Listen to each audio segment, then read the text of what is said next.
season. Thank you, Congressman po. Yung east po ng destabilization, nandun po yung pangalan General Focus. So ang sabi po niya ay ang possible financial po is VP Sara Duterte, Paulo Duterte, and Governor Chavez Singson. Any comment po from the Thank you. That is according po. Hindi naman natin ma-establish yung kung wala naman siyang sinabing basihan speculation. Mahirap pong sagutin ng diretso. Basta ang masasabi lamang namin sa inyo, si General Focus bilang namumuno sa amin sa UPI at kami sa UPI, hindi po manggagaling sa amin yung panawagan ng magkagulo. Gusto po namin tahimik. Palagi po ang sinasabi lamang namin, katulad ngayon ako'y nananawagan. Dalawa po pinananawagan ko. Nananawagan ako dun sa mga may kinalaman, may nalalaman dito sa malawakang pagnanakaw na ito. Kontakin niyo po kami, magtulungan tayo. Makakatulong kami sa inyo, sigurado ko yan sa inyo.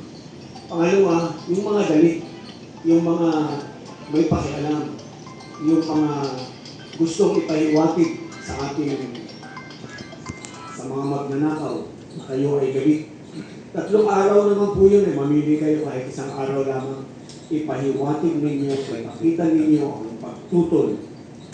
Sapagkat sabi ko nga po kanina, ang mga masamang taong yan, hindi yan maminibabaw, hindi yan magwawagi, dahil lamang sa kanilang kabuktutan. Magwawagi sila dahil tayo, mga mamamayang Pilipino, ay walang gagawin, tatahimik at manunod lamang.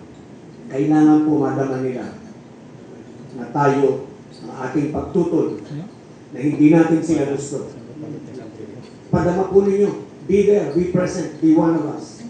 3 araw po yun, 16, 17, 18. Thank you, General. May isang person pa po tayo, sir?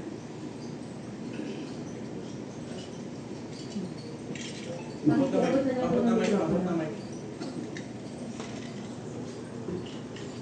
Yung mga gusto ko mag-question para malapag na. Isang direct yung question para malaman. Good morning po. I'm from Provincial Base Freelance Media.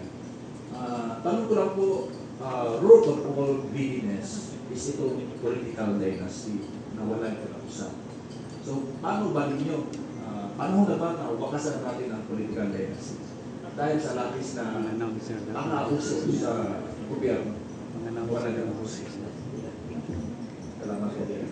38 years ago, pinag-usapan po yung political dynasty ng ating Constitutional Commission. Yung 1986 Constitutional Commission tackled precisely the issue of political dynasty. At dahil po sa pagtalakay nila sa political dynasty, kaya nagkaroon tayo ng term limit na 3. Kaya nagkaroon ng 3 years rate ng 3 term lang at pagkatapos hindi ka na pwede tumakbo is precisely because we want to prevent yung pananatili sa pwesto ng mga political families. Ang intention is para mapagbigyan yung iba na mayroon ding puso at pagmamahal sa ating bayan ng pagkakataon para sila ay makapaglingkod din. Kaya yung ating provision sa ating saligang batas, ang sinasabi, it is our policy, state policy, general principle and state policy, sinasabi natin, bawal, ipinagbabawal natin ang political dynasty at ang purpose ng pagbabawal is so that mapagbigyan, magkaroon ng equal opportunity for public service yung mga ibang tao, hindi yung kayo lamang. At pinag-usapan nila yung kasamaan na maidudulot ng political dynasty dahil sinasabi nila, pag may political dynasty, that is the root of corruption. Which we now see, which is true. 80% ng ating kongreso, political dynasty. Karamihan ng ating mga politiko, political dynasty. Ang problema po sa ating mga mamamayan, sa ating mga butante, sabi tayo ng sabi ng hirap, ng ganito, ng ganon, pero binoboto pa rin natin pare-parehas na tao pagdating ng eleksyon. So yung political dynasty po, nilalabanan po namin yan. Nilalabanan ko po yan individually. Kung kilala po ninyo, kung alam po ninyo, ako yung nag-file ng petition to disqualify yung mga Tulfo before the election. Ano po? Na-dismiss ang technicality sa COMELEC. Use your imagination. Wala daw kasi akong in-attach na copy ng certificate of candidacy. Sabi ko, hindi ako nag-attach kasi yung original nasa inyo. Sabi niya, kasi kung nag-attach ka, di dapat yung mga allegations mo dito, mabe-verify namin. O di mabe-verify nyo nasa inyo original. Hindi ba? Anyway, so, pasalamat din ako kay Chairman Garcia because to me, he gave me time para ma-elevate ko sa Supreme Court. Nasa Supreme Court po ngayon yung petition. And hopefully, ang sinasabi ko po doon, totoo pong kailangan natin ng enabling law. Kaya nga po binanggit ko yung 38 years kasi magmula nung ipinataw ng ating mga mamamayan, natin lahat, magmula nung sinabi natin, kasi we ratified the Constitution in 1987, kaya meron tayong 1987 Constitution, we ratified. And therefore, ipinag-utos natin sa ating Kongreso na kayo ay bumalangkas ng batas laban sa political dynasty. And they have not done this for 38 years. Kaya dun sa aking petition, sabi ko, disqualify ng mga Tulfo. I singled them out because sabi ko, sila yung perfect example ng political dynasty. Because there is too much concentration of political power in one family. Isipin nyo nung kumakandidato sila, 5 yung kumakandidatong Tulfo sa Senado at sa Kamara. Di ko nandun pa si Rapi, 6 sila. That is too much concentration of political power. Sabi ko, Your Honor, may ginagahasa sa harapan mo, hindi mo pwedeng pigilin kasi walang batas na nagsasabing bawal na pinagbabawal yung pagkagahasa. Hindi naman ganon. So sabi ko, because it is obvious, because it is so bold, it is so blatant, pwede na sigurong makialam ang Korte Suprema para mapanimulan yung pagbabawal ng political dynasty that will provide a spark, sabi ko.